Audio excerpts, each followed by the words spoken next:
Purple eye in the canyon.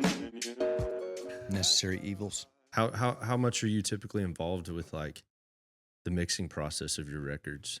Totally. Yeah. Yeah, like I do everything. Oh, you're like actually engineering it as well? Yeah, recording it, engineering it, mixing it, mastering it. Oh shit, dude! Everything. I didn't know that you mix. Mm-hmm. Holy cow! Yeah, forgive me. I didn't know that. You're right. Well, you obviously know how rare that is. Yeah, it's getting it's. Are we doing this thing? Yeah, Doing man. thing? Yeah, we're Oh, just cool. rolling. Yeah. Yeah, it's getting more common now. Obviously, because there's like the recording budgets aren't what they've been in the past, and then also people are caring less about as long as the song is connecting, they're caring less about just the super slick production, or you don't have to go to crazy expensive studio to get the job done. So but I've always done it. I've always done all my own stuff. I'm just very particular about the way that I want my songs presented, you know, and I don't really understand the process of like, you bring a song and then basically someone else just does everything about it, And if you don't have if you're not very particular in how you want something, that makes sense, And as long as something can come across, but I think people should, have a say in the way that their records sound and the way they're presented, because it's like, at what point are you just, it's your art, In the end, it's just like it's your fault if it's not the way that you want it to be. And obviously, people get in situations where other people are, they've got, they're going to own part of it too. If it's a label involved or something like that. But if you don't have someone else involved, I mean, it's all on you, which is the good and the bad part of it too. Because at the end, you're making the decision. So it all, if it's great or if it's not so great, it's all you making the decision. So yeah, but I'll take that on. I prefer. I'm just too stubborn in my ways, I guess, with certain things and the way that I like them to be, and that's come with doing it the wrong way. Enough to know that like that's not the way that I want to do that. So Yeah, almost out of frustration and necessity. Who produces your records? Do you do your own records or? It first started with I scrapped 2 records before I ever put any music out because they were just trash. Not trash. The first one was absolute trash, but the second one, it just wasn't what I wanted. So I scrapped both of them. Cost me a lot of money. And then the first one, Lloyd Maines produced it. And then a guy named Josh Jarrod mixed it and engineered it. And that was cool. And I learned a ton through that process. And then after that, I did a half of a second record with Josh. And then I had a drummer who has just like great taste, and he had been engineering a lot since like high school. And so we were just like, man, let's just start cutting this stuff together. And out of the same sort of necessity where it was like, I just want to get very, very detailed and specific on what I want, and I need the time to do so. So we partnered on a little studio, bought a bunch of gear, but we always just did it like home recording studio style. And so we'd track, drums in small bedrooms and things like that. Learned a lot, and that's basically the journey that I've been on for the last 3 years, is just learning more about it, mixing my own stuff. And when I say mixing, he's engineering it, but we're mixing it together. And he does a lot of work on his own, obviously. So we produce everything together and mix That's it awesome. in-house. Yeah. And we'd still do the mastering outside of it, but that's just been a great process. And it's interesting too that you grow to respect a lot of the people that you learn from way more. It's easy when you don't know exactly what you're doing, and you don't get the final result that you wanted. It's easy to think it's like the grass is always greener. Well, I could go over here and get it. Right. And then once you do it yourself, you're like, gosh, dang it, this is so hard. Yeah, once you learn how the sausage is actually made, then you've got to make the empathize a little sausage. Then it's more. just kind of for sure. I think everyone's got those records where they've shelved them. There are at least a couple. If you put them out, there's usually a couple of records before even the first one's even out, and then after down the road, a lot of times the first couple of records you don't want anyone to hear. So you've got that period of sometimes 2, 3, 4 records where it's just you learning the whole thing. It's exactly what you're saying, and so it's like. But you want to in your head, you've got this vision. You want to do something that's uniquely you, And ideally, it's something that like you can actually do that for your job, so you don't have to go get some real job, you know. And but in order to get to that process, you've got to go through those, you know, sometimes soul crushing, you know, records, and you just start seeing the money that you've lost, you know, and doing it. But you know, I just think it's part of the process. Now, I will say this: I think that maybe and just in the last few years, I think that model has changed a lot because of advent of things like TikTok, things like that. You know, someone can literally just record something just for kicks, you know, and throw something up there, and who knows why or what algorithm or what dance someone does to it or what's happening in culture at the time, and just happens to be the song that like it said the exact same thing that happened on some, you know, political event or something like that, and they can blow up, and all of a sudden now It's it's interesting you bring up the political event thing, because it's like it's folk music in real time, like, right, yeah, which actually is pretty freaking cool. But I'm becoming way more interested in it. It's probably should have always been this way, but it kind of has in ways. But I'm becoming way more interested in like longevity and kind of the body of somebody's work and like Yeah. how long they've been in it, and because it can just happen freaking so fast. for sure. And then if they don't do anything with it and sustain it, it starts to become pretty uninteresting to me. When you have to represent something too, I mean, ultimately, like if you want to look at like being a musician is a brand, like what is your brand, you know, if you use that term, um, then you've got to ask, you know, yourself, like, what do I want to represent? You know, because people don't really even support so much, not even so much your songs or your or how they sound. They buy into what you represent, you know, what you represent to them. So if like you'll see someone that if they represent like debauchery and partying and like, you know, running around on stage and throwing beer, you know, cans everywhere, they represent a certain thing, a very specific thing that people can understand and grab onto. The same reason that people like buy into genres, they buy into like basically what your artistic representation. More Is. so than how the art actually makes them feel, or like they're not analyzing that as much. It's more about like, I think they're not look. I think that like in different types of representations have different levels of how much emphasis is on the subtext of the art. I think if it's something that's very surface level, like, hey, you know, this is pretty simple. You guys like to like get trashed and come out and just like act a fool, and then no one's gonna like, you know, tell you shouldn't. You know, maybe you'll just find some random person in the crowd and hook up with that night. My music's for you. You know, if you represent that thing, there's no subtext to that. do you think it's always Yeah. been that way, or it's getting more so that way, or less?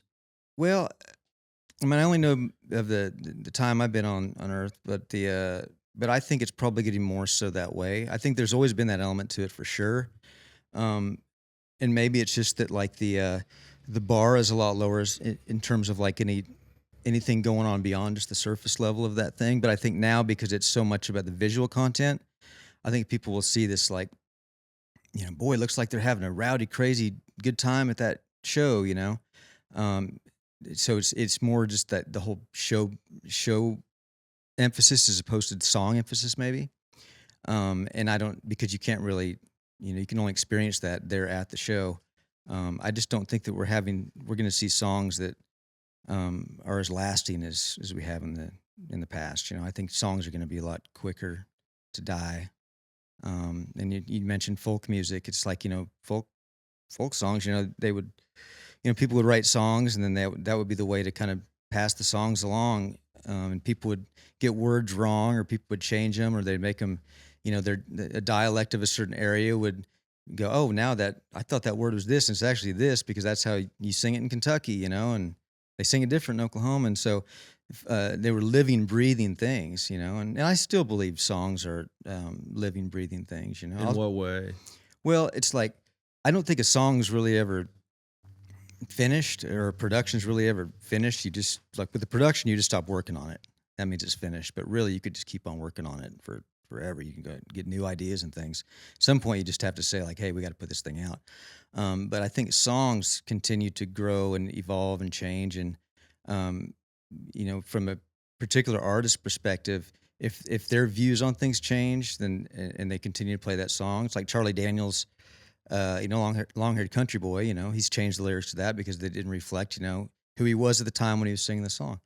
So I think that like songs are always evolving, and changing. And I will change lyrics to my songs, years later if I just feel like there's a better line or a better part. I don't ever really think that they're just like, well, that's done. That's got to be that way forever. It's like, if I sometimes it's funny. I don't really listen to my music once it's done on the record. You've heard enough, especially if you're in the trenches the whole time. Jeez. But the feeling, you're just like the last thing you want to do is listen to that. Oh, yeah. You need time to,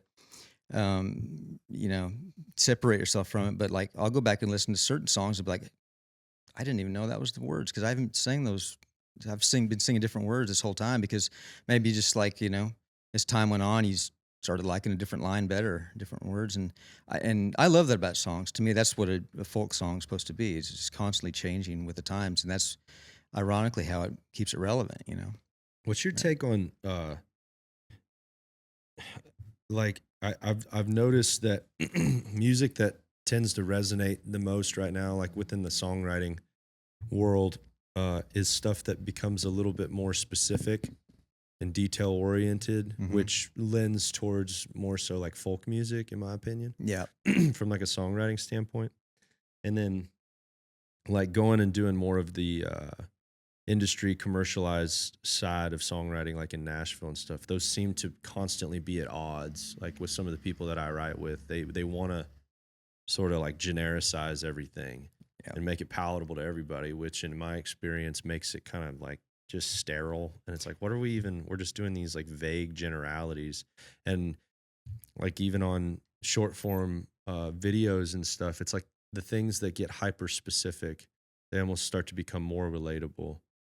Even though they're like very specific to your situation, they tend to resonate more. And I find them to be way more interesting, and you end up saying things that most people haven't said in songs before. They are way more And it feels like everything's getting pushed that way, regardless of the genre. You think it's getting pushed more specific? I think, well, getting pushed, I mean that in the sense of what people are connecting with, not like the industry is pushing it or something. If anything, they're wanting to go the other way because it's harder to duplicate. Right. If something's super generic and like that's easy to like just keep making it up over and over and over again.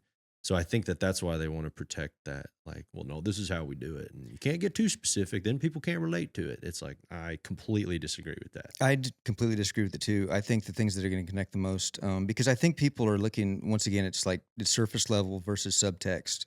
So on the surface level, yes, it might be like, I'm proud to be a coal miner's daughter. It might be like that, but that will relate to anyone that so that's the surface level. The subtextual thing would just be someone that's just proud of their humble beginnings, So it's like you don't have to be a coal miner's daughter to know exactly what she's talking about and to feel it just as strongly. And it's way better because it's specific, because then it feels like it's something human and authentic, exactly, and individual. So it's like I've always thought that too, and it's funny you mentioned that with with certain other co-writers. Some of the times that I've written, particularly with people that are in their mind, they're thinking like this will make the song more accessible. But I've always thought that it makes it, in a lot of ways, less accessible and have less of a chance to have any longevity. Because all our favorite songs are pretty damn specific. If they're written by people, if you look at Earl Merle Haggard songs or anything like that.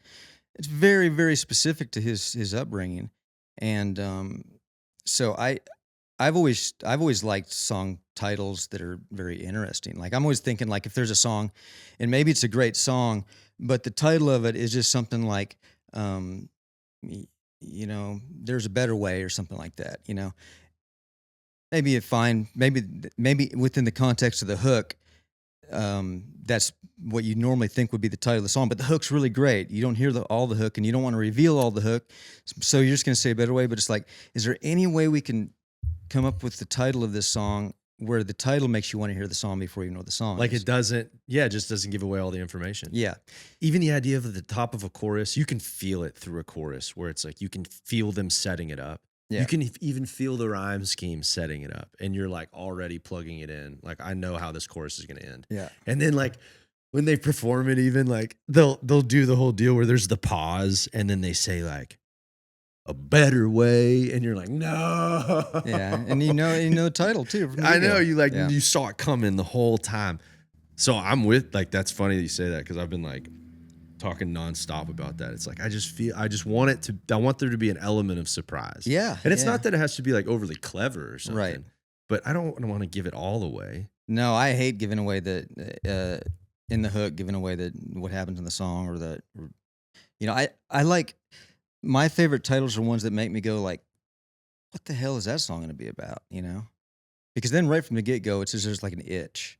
And then when you really talk in production, you start even thinking of sequencing that way, because in like on Spotify or on Apple Music, if you look at the streams, I'm sure you've seen on your songs, I've seen it on mine, everyone sees it on their songs.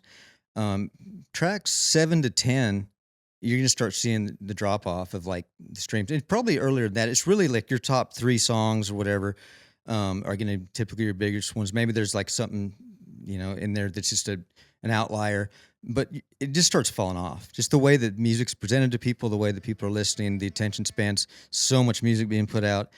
So you start going like, well, if you do have a title that's really crazy, maybe if you could find a way to make that track 9 or 10, and then maybe you can get some people to go like, okay, well, I'm going to either hang out till that, or I'll skip right to it and do something about the back half of your record so people actually start hearing it.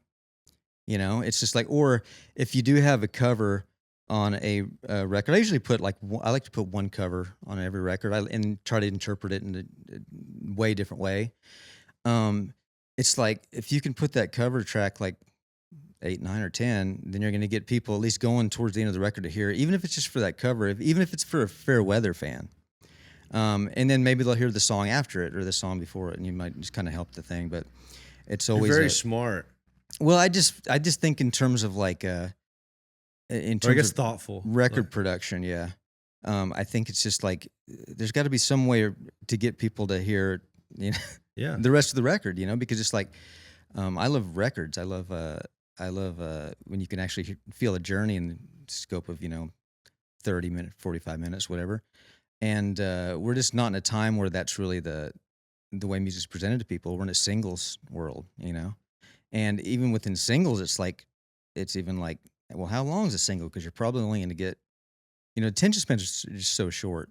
And I just wonder if sometime we'll have like songs that are like, well, that was back when songs were 3 minutes long. Yeah, can you imagine that, having to sit through 3 minutes of a song? Hey, look, when recorded music first started, they were even shorter. That's right, and it was an advent of technology, just like it is now. Yeah, so when people get bent out of shape about it, it's like, dude, there's songwriters. There's one guy named Richard Lee who was, I want to say he was like maybe, if not the youngest, one of the youngest songwriters ever inducted into the Hall of Fame. And I think it happened in his early, like he wrote like "Don't Wanna Make My Brown Eyes Blue" and like "Life's Highway" for Steve Wariner, and "Greatest Man I Never Knew" for Reba and stuff. Nice. So did it like in his early 20s, and he always called them like 2-minute miracles, which my wife calls that something else. But but like a song is just, it's just, but his time frame for it was so short, because he had started writing those songs like in the 60s or whatever. Right. And so the guys he was learning from, they were thinking like way shorter than even we do. And we like to think TikTok shorten everybody's attention span. It's like, well, we're humans. Right. And it's sometimes driven by the technology, which, TikTok would be a technology. Mm-hmm. And you just have to be able to present a lot of information very, very quickly. And honestly, I like writing stuff that way. Yeah. I get a little bored. I like a good blues jam, but even some of the jam bands that I grew up on, it's like I didn't listen to the whole jam, if I'm being honest. Yeah. I switched to the next song. And the advent of like 45s, they're really, 3 minutes, you need to really start like hearing degradation on the medium itself. So they don't sound very good. So they're already limited just by the sheer like length that you can even fit on one, and they don't sound great to begin with. And then as it gets closer to the center of the record, you start losing your it's more distortion. You start losing dynamics. You start losing low end. So it's like they're not a great medium anyway. So it's just like the shorter the better, you know. So technology always drove that. So it was like, well, yeah, you can.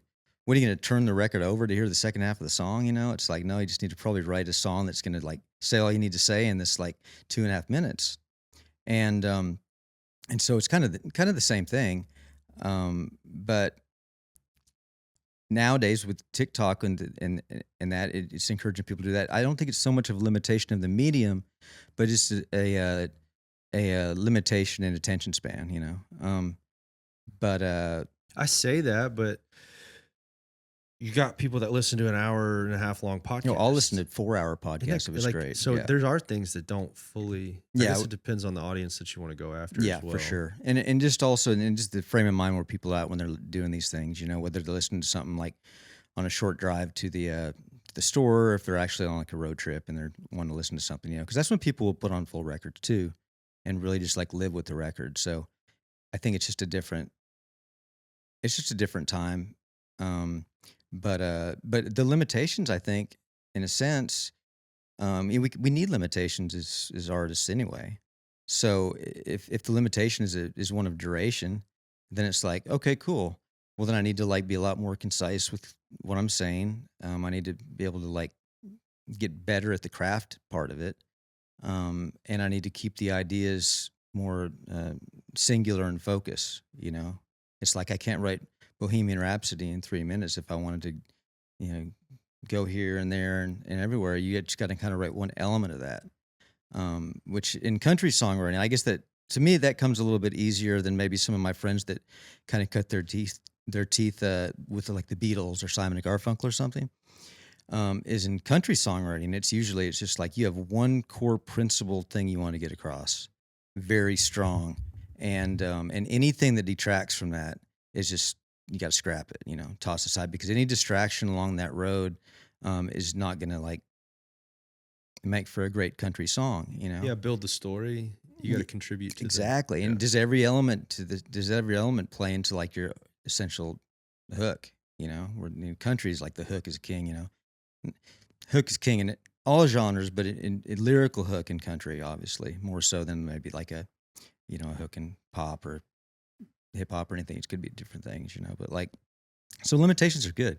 If you told a painter just like, hey, tell you what, this is gonna be great. I'm gonna give you every color, and I'm gonna give you, and you can paint anywhere you want, any of these walls, the floor, anything. So create something cool and go. You're gonna probably sit there with just option paralysis for every, well, shit, I got all these colors, and what if I paint? I don't know. By the time you even think of what you want to do, you know, you're probably not even gonna be inspired to do anything. But if you said like, okay, let me give you a canvas, and let me just give you like 2 colors, and you know, paint something that represents something that like you love. And even within that, you've got like you could spend, you know, years, lifetimes like figuring out what you'd want to paint. So it's like we need limitations. Still easier. Do you put those parameters on yourself? I try to. Yeah. I try to as much as I can. Is that project based, and then does it change obviously if you're writing with other artists? Yeah, I think with other artists, it's just me trying to convince them that my way is the better way and their way is not the way to do it. No, it just depends on or you make it their idea. Exactly. Yeah, very wise. The it's just isn't that a weird thing about any collaboration is kind of odd anyway, but particularly when we're talking about songwriting, because there's so much their ego involved. And yet like the best songs are written whenever people are willing to just like say stupid stuff, like if it just pops into their head, because it might be that dumb idea that inspires the brilliant one from the other writer in the room, you know. And so it's just got to be a very like egoless endeavor, you know. In my experience, the times that like it's hard to write with people is whenever it's just there's like an ego at play. It's just like someone doesn't quite want to really like acknowledge that like, oh, that's a good idea, or that's not so cool, or they don't want to be honest and say like, man, that's not for me, this idea, you know. And there's nothing wrong with that, because it's just like there's a ton of ideas out there. But it's a really tough thing to navigate. Yeah, and it's something that I don't think that they I don't think that you can learn other than just doing. I mean, you can talk with other people that experience and say, well, like it's like you said, it's like, well, maybe if you could encourage them to think it was their idea, which that's but that works. It's if you can do it. Yeah, and that might sound shittier than I intend. It's more so like any experience that I've had with collaboration, I just so deeply want to get out what I feel like they can get out. Yeah. Um, and so however I can do that, just try to make them feel comfortable, and like maybe there's some things, some ideas that they had that I didn't really see the direction it was going, but I'm willing to entertain it because Yeah. I want to make them feel comfortable to share the next one, because maybe the next idea is the great one or something. Oh, I don't think it's shitty at all to say, or and I, because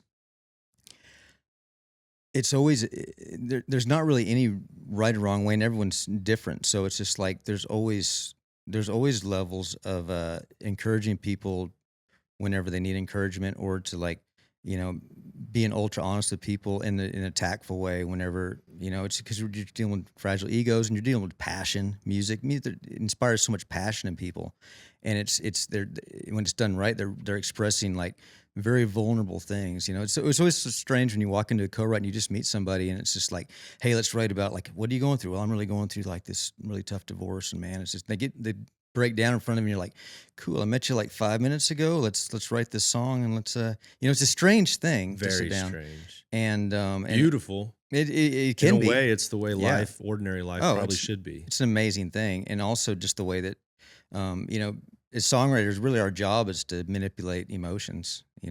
And so it's just like Or communicate them. absolutely, and to if we have an intention, like if we want a song to make someone feel a certain way, then we definitely need to. There's some manipulation involved, but not with a negative connotation to it. It's just how you do any job. Yeah, that's interesting. The idea of manipulating somebody.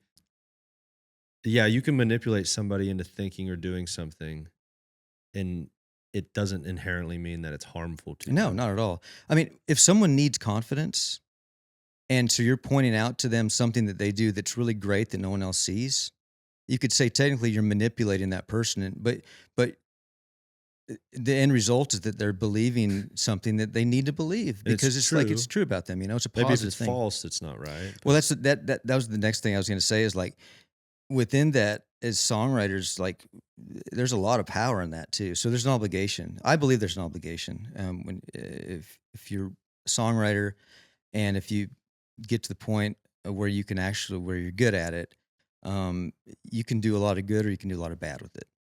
And so it's just like I believe that like just in life, I think that like everyone should try to be positive influence on everybody. So in How a sense, come? everybody's a role model. Or like, where do you get that from? Well, I'm a Christian, so that's where the core beliefs. And so it's a matter of, I just think in general the world will be a better place if everyone is trying to inspire other people, and inspire them to do good and do positive things. And so when people are just like, "Hey, I'm not a role model," it's just like, well, I mean, you're up on a stage, and a lot of people are paying attention to like what you're singing about and what you're doing and how you're, manipulating the audiences, whether you're asking them to scream or whether you're asking them to like, drink or whatever. It's like you have a lot of sway on people. So it's like, do you think it's good if you're a good influence or a negative influence? Why don't you just answer, And it's just like, and most people that, if they're answering honestly, they say, well, yeah, ideally, hopefully I'm making the world a better place, not a worse place to be, Now you can argue about, what's the better way of doing that. But the notion itself of just like, do you want to make the world a better place or do you want to make the world a worse place? Do you want to make it harder on people or do you want to make it easier on people, Have you always felt that way? Like, have you always had that belief? I definitely think the knife's gotten sharper as the years have went on, and as you understand things and you experience. And when you first start playing music, you just want people to come into your shows, So you're just like, you're writing songs you just want people to like and try. I mean, you know, I started out, you start out very idealistic.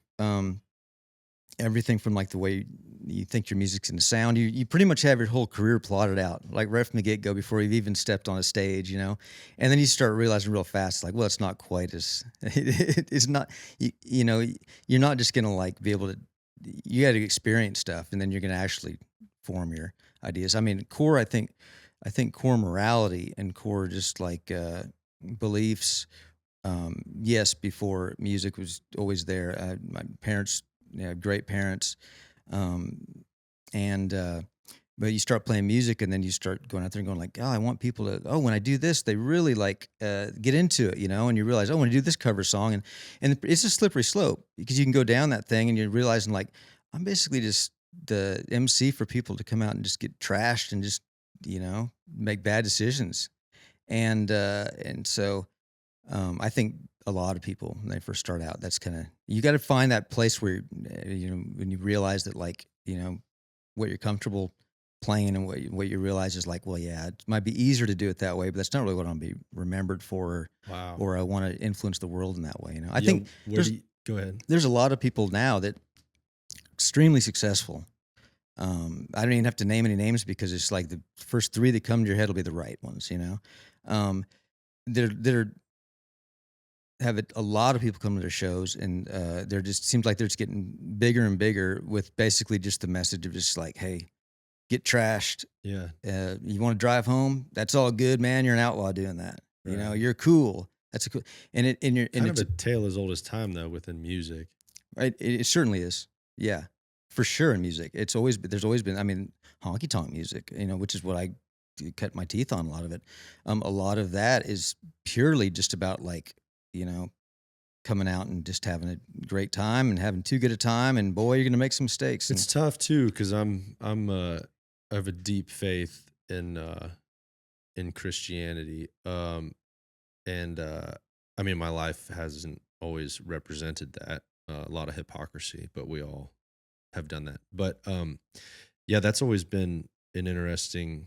I wouldn't call it a struggle, but something that I've always tried to think about a lot is that balance between I want to have a good time. I like to enjoy myself and cut up but it does seem to be a line that you cross, and then where is that line? Yeah, especially with being an entertainer.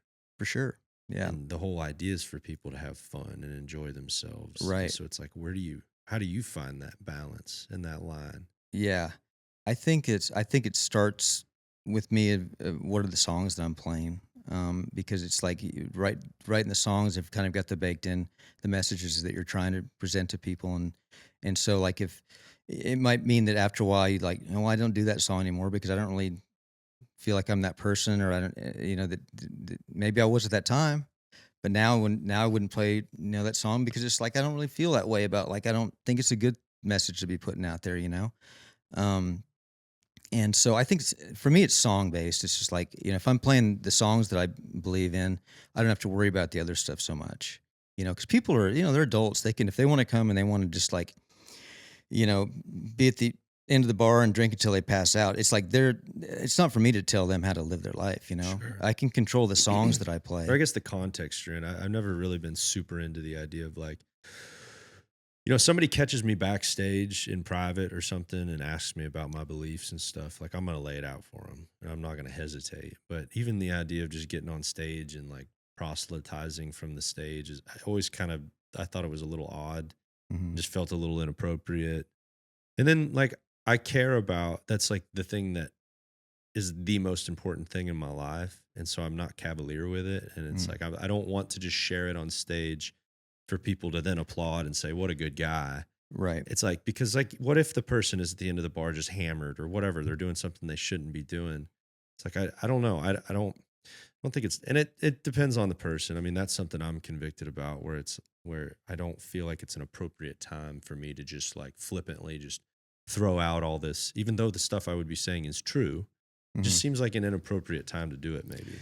Yeah, there's definitely more appropriate times, I think, and how things are presented to people too.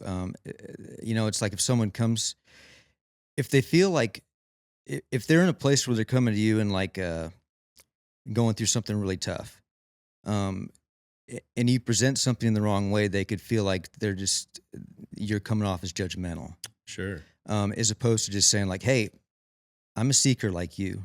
I'm no better than you. Here's something that is really powerful in my life, And if you want to hear about that, then let's talk about it. If it's something you want to talk about right now, then it's like we'll find a better time. I'm here for you. And I think that what I've realized is that it's if people are, there's no. It's going to sound like a wild line, but in a sense, there's really no such thing as a good Christian, the term good Christian, because we are saved by grace. We're not, the whole point of being a Christian is we realize we're not good, so No one is. it's a matter of, understanding that. And then, so if you're talking to someone else that's a non-believer, then it's got to be from a place of like, hey, I'm not saying I'm better than you. I'm not good and you're bad. That's not the thing. It's like, we're both seekers like anybody. And so, and then you can explain, the power that, Christ has had in your life, and tell them what that means to you, and actually witness to people. And I think that's a lot more of an effective way, to communicate with people. Yeah, it's always interesting to me growing up, because you're from Oklahoma, right? Basically, I grew up in Oklahoma. Okay, yeah. so Mhm. yeah, I mean, we were obviously raised around a ton of Christianity. Mhm. So there's a lot of cultural Christians and social Mhm. Christians, which I was one of them. Like I didn't get saved till I was 26. Mhm. Great family and attended church, and my parents are very, very like biblically knowledgeable and strong in their faith. And they were always open to talking about it and sharing differences in opinion and debating it and all that type of stuff. So, but I didn't get saved till later in life. And I was definitely one of those people where it was like I checked that box, right? But nothing in my life actually changed. Right. Right. And it's amazing to me how many people you grow up around, and I was one of them, that when you ask them, like, what does it mean to be saved or born again? Or how do you get to heaven? And most people, like even in the Bible Belt, would say, well, be a good person, which is the antithesis of what Jesus spoke about. It's the antithesis of the gospel. Right. And he talks about, our works are nothing but filthy rags. Mhm. There's nothing good that you can do to make up for all the bad that you do. And we're just born into sin. Like our very essence is sin. And like even the other day, I was thinking about like, those bumper sticker type Christian Bible verses where it's, it's in all your ways, acknowledge him and he'll lead your path straight, that type of thing. But if you start thinking about those as more of commands or things that you're supposed to be obedient towards, in all your ways, acknowledge him.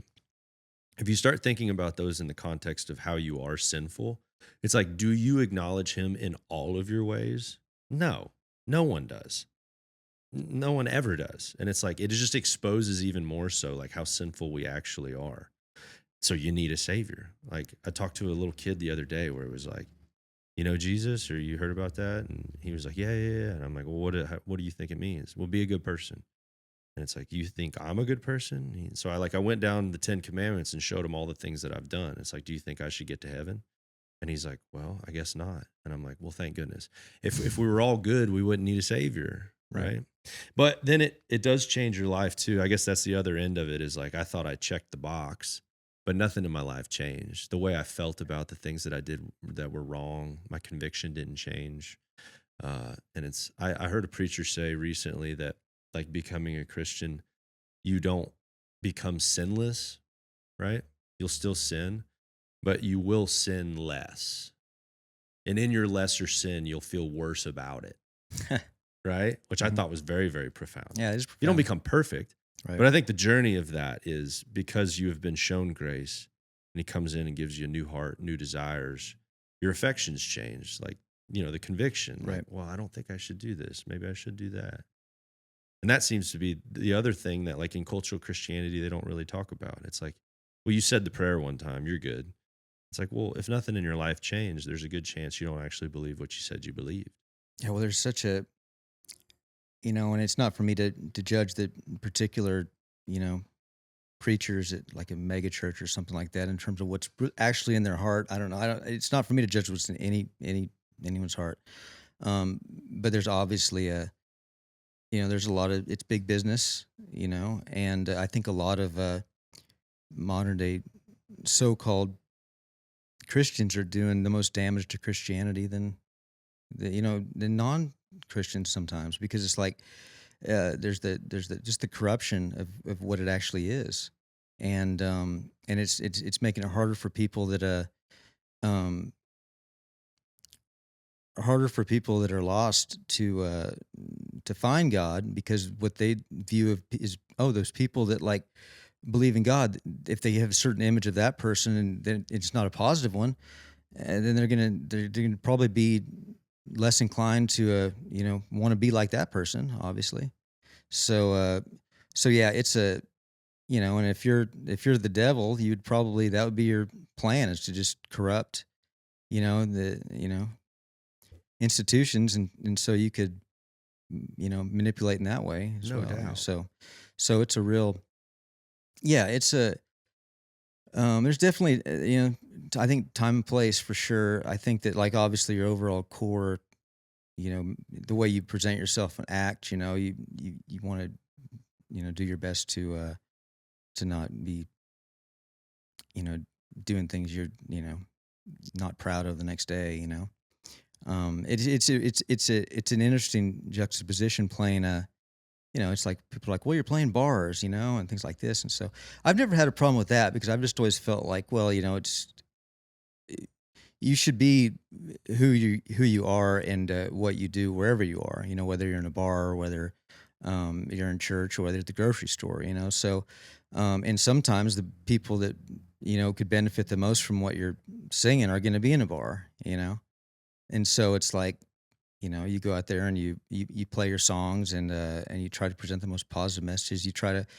It is tough though. It's very 'Cause there's tough. far more temptation, and I think being honest about, and I had to really learn it the hard way, in a very painful way, of like, yeah, you're in an environment that you can be a light in the dark, but make no mistake, you're still just a fallen human that has temptations as well. Oh, for sure. And it's like taking that very, very serious Mm-hmm. About the opportunity that you have, but also the environments that you're in. I definitely, in times of my life, I just didn't take it serious enough. Oh, well, yeah. It's you probably learned the absolute best way you could have learned, though. Yeah, I mean, probably. there's nothing like the hard way if Yeah. you want to learn something, Yeah, especially being stubborn creatives. Yeah, well, exactly. It's like just the fact that you're doing what you're doing, like all of us doing what we're doing. There's a sense of stubbornness, and you have to have some ego too, obviously, because you've got to say, like, well, who are you to think that, like, you're going to get out there amongst all these people that want to do it, but you're going to be the one that, like, ends up being successful at it. It's like you've got to have a sense of a healthy, mild delusion at times. You've got to have a sense of ego, because it's and you've got to have definitely a sense of resolve and toughness, because it's like, you're going to face rejection and feel rejection a lot more. So you've got to get to the point where that's just going to roll off your back. Sometimes people will say, like, well, hey, I've got like my son or my daughter, like, they want to go into music, or there'll be someone that's just starting out. They'll be like, what do you think? Should I do this, or should I get like should I just get a regular type job? And it's like, I'll never ever dissuade people. I'll always say, like, you should totally do it, and be as encouraged as I can. But if you're even asking the question, then if there's any doubt, then it might not be for that person, Oh, that's interesting. because it's like, someone that's going to want to do it, they're not going to care whether or not it's like, if someone else thinks that they should do it, Not to say that everyone that asks that question shouldn't do it, because a lot of times people just realize, like, oh no, the more they get into it, the more they love it, and they get it, and maybe they don't know, because they haven't really went out and played, and they don't really know what it is. So maybe they can't know exactly whether it's for them or not. So, and they need to go try it. I'll just never tell anyone, like, no, you shouldn't do it though, because it's like, it'd be better that they try it and fail, but learn something from it. You know, it's like Yeah, I guess it's like, what's the point? Why are you even asking the question? Are you asking, should I do this? Like, is it worth the work? That's always came off to me as a little bit of like, do you think I'm going to be able to get all the attention that I want? yeah, Which, if that's the point of this, like, you're going to be sorely disappointed, yeah, probably. yeah. It's a strange thing because it's like we're on the edge of doing something that's like, is it purely a business thing? Like, are we going to create a restaurant and have the best food and have satisfied customers, or are we creating art and poetry and beautiful music and we're going to try to do something that like really moves people? When it's perfect, then you do both. It just works. You know, it's like you create something amazing artistically, and man, it just the zeitgeist hits there, and everybody like responds to it, and you're super popular. It's very rare when that happens, though, and I think exceedingly rare these days. I think less so every year. It gets less that way. I think because the things that are really getting the most traction are not going to typically be the things that are like the more artistic type things. So you just have to make a decision. I don't even think it's a thing of being like bitter about it. It's just reality. You know, so you just decide, you have to decide like it's cool, but like if you write this song, just realize chances of that song getting a lot of streams or getting you like a lot more people to their show is probably going to be pretty small because that's kind of a very particular niche thing, or it's very not written in the standard way. Now that used to be before our times, but it used to be a thing where like those art pieces could become the cultural popular things, you know. Whenever there's a lot more musical exploration, whether it was like the Beatles, and then you get into like Stairway to Heaven, to really long song that's not a radio hit, but it becomes this huge thing. These art pieces, and so I think we may get back to a point where like people will really just be wanting art. I think that'll be one of the benefits of AI. Ironically, is I think that AI will actually further sanitize things, and so people will actually crave like something that only a very particular individual human could have come up with, because there's no AI models to figure out what that would do. So people can get down on AI, and I mean I do in a lot of ways. I think it'll be great for like medicine and things like that. And in music, I think that it'll take pop music first because it's the easiest thing just to you know copy. But the last thing that it'll come for will be the very organic roots folk type stuff, things with mistakes, things that are very atypical. Eventually it'll probably get pretty good at doing that too. But I think that people will just at some point say like, man, I'll take that, even though there's like some like, he bumped the microphone there, or it's like that note was a little out of tune, or it's just like that guitar is not perfect or whatever. I think people at some point in the near future will actually crave that. I've gone as far as turning off like autocorrect on my phone and stuff. Yeah. So like even posting on social media with like a caption, Mm-hmm. I think about what I'm gonna say, Yeah. and then I write it, like I type it out in real time, and then like I'll miss words and screw up punctuation and stuff, and I just leave it. Yeah. And I don't go back and edit it. Yeah. Well, my wife would love that. She's laughing over there right now. Because Yeah. I just want it to be in real time. Yeah. Oh, great. Well, but that's the thing, is like they know it's a human. Right. Exactly. It's like Yeah. there's that little authentic Oh yeah. human Tiffany will element. take that to the extreme. In what Yeah. way? Well, it's just like, what are you even saying here? It's just like, Yeah. oh yeah. But her problem though is like autocorrect will like make it like worse, because it'll like take one of the words and it's like, like why would you say it that way? She's like, oh, that's autocorrect. I'm like, she's like, but the other stuff's all you, right? It's like, oh yeah, yeah. 'Cause I can tell. It's just like, It's the only way to combat a computer at this point. Yeah, Until right. it learns how to do that. right. Yeah. Yeah. And it's well, you just turn off the autocorrect. I guess it'll kind of do that. True. Well, no, I mean when it, or like even, yeah, I guess the mistakes and stuff, if it knows that we like that and we identify that as being Right. real, then it just puts it in there. I think the learned language model thing is just dominating so many different aspects of our life that we don't even realize. Explain that to me. Okay, so like with the way that AI learns a lot of things, particular certain models of AI, is learn language models. So it'll learn the way that humans communicate and the types of expressions and phrases that they use, and learn how that a typical response to something, and that's how it'll try to make itself appear to be more human. And so, like, but there's all these things that we did before AI that were essentially learned language models, and oftentimes they're in pleasantries. Like when you meet someone, it's like, "Hey, how you doing?"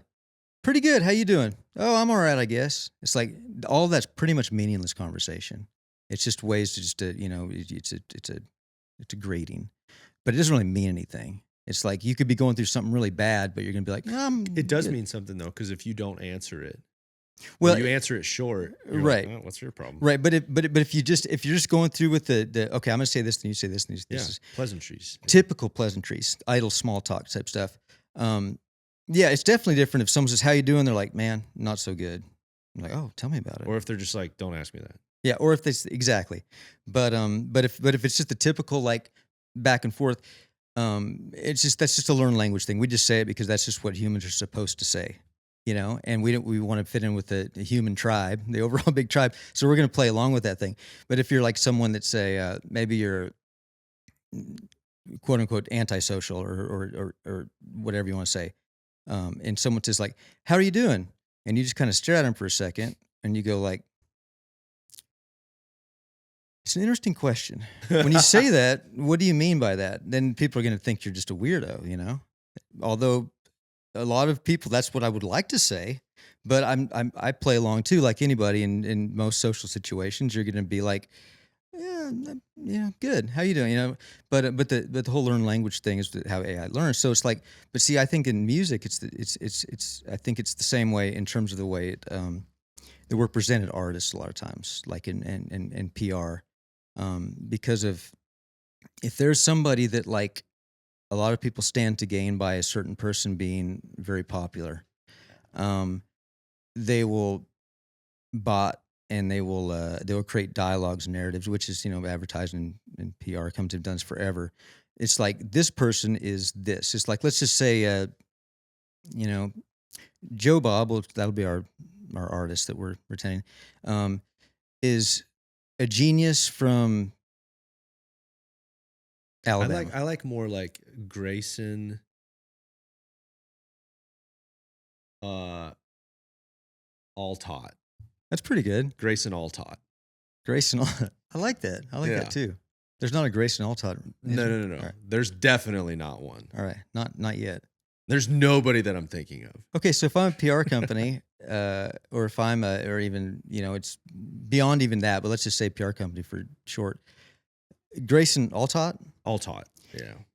Grayson Altott is a genius from Alabama, and he's the greatest songwriter since like Hank Williams. Okay, now let's just put our bots out there to work and let's create fake fan pages. But this is our core message that we're going to present this guy as. He's the answer to like, whatever, bro country or whatever you want to call it, whatever, or if, whatever the genre. Put it out there until that's all you hear about this guy, nonstop. And then so if someone asks you in polite conversation, what do you think of Grayson Altott? I really like him. And then the first thing that's going to pop in your head is like, oh yeah, the guy from Alabama, he's kind of a genius, isn't he? Yeah. I mean, he's kind of a genius if you just want the other person to go, yeah, we're on the same page. So it's like whatever the model is, whether it's like, hey, this person's like, there's 90s countries coming back. So like, this person's going to save 90s country and blah, blah, blah, blah, blah, blah. So it's like, that's the first thing you're going to think of when you think of that person's name. And if you don't know anything about him, but just want to be in a conversation about it, you're probably going to parrot the same thing, which just keeps the cycle going and makes it even stronger. And all along, nobody's really making a decision for themselves whether or not they like it. Well, I think that in time, people can be convinced that they like something, or if they hear something enough, and they hear enough arguments of why they need to like it. And we want to get along We with have everybody. such a strong sense of wanting to be part of the tribe. Yeah. I just think that like, I think it's always been that way to an extent because, what do they say? Familiarity, people like things that are familiar. They're more comfortable in that. But now, because of the advent of like being connected on our phones and being able to being hit all times a day with the same thing, I just think it's just amped up to such a level that you could basically take anyone with a modicum of talent and present them in a certain way and get a good portion of people just to believe that is the way that it is. Yeah, it's you can create a interesting. reality in that sense. Oh, 100%. It's interesting that a lot of people are more worried, or like in the industry, they'd be more worried about like fake streams. I always see people talk about fake streaming and bot streaming, but rarely are people talking about the bot traffic on the social media platforms. Yeah. It's like if you can create the streams will come. And the streams will come from real people because they'll be on social media and they'll see this person's blowing up and has all this attention. And there will be some real people within there as well, leaving comments just because they want to be a part of the herd. Then they go stream it. But it's far less risky. You know, if you do fake streaming on streaming platforms, it's very risky because if you get caught, they're just going to blackball you. Yeah. But if you do, I don't know enough. I've never done any of that. So it's I'm not good with it. I'm the worst at some of our, like one of my biggest songs, we didn't even pitch it to playlist because we just didn't. It was very early and not knowing anything about streaming. I still feel like I don't know a lot about it. I just kind of write songs and put them up and hope that it gets put on a playlist. But I don't really know that game very well. I know, it's funny. Like, my distributor was like saying something like, you have these conversations with people about like making your numbers better on something, which it usually always just falls back on like the artist and the person doing it. I'm like, by the end of every one of those conversations, I'm just like, yeah, okay, I'll just keep writing songs and trying to make cool videos that I like because it's the only thing that matters and moves the needle. Because they want to, I don't know, like people in the industry, they're always trying to like sort of justify their existence, right? So it's like you kind of got to make it complicated and convoluted, or else they might not have a job. Not everybody, but a lot of them.